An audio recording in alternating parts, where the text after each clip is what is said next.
ના માનવથી ના પશુથી.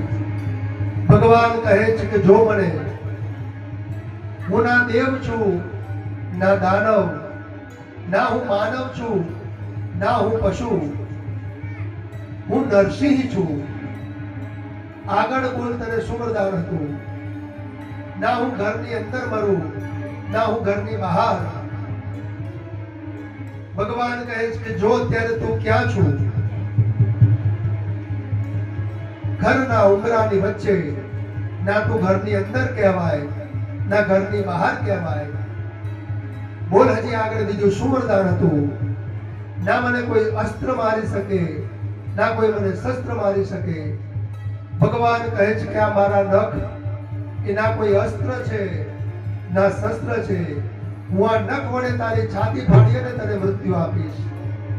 હજી આગળ વરદાન શું હતું? હિરણ્યકશ્યપ કહે છે કે ના હું દિવસે મરું ના હું રાત્રે મરું.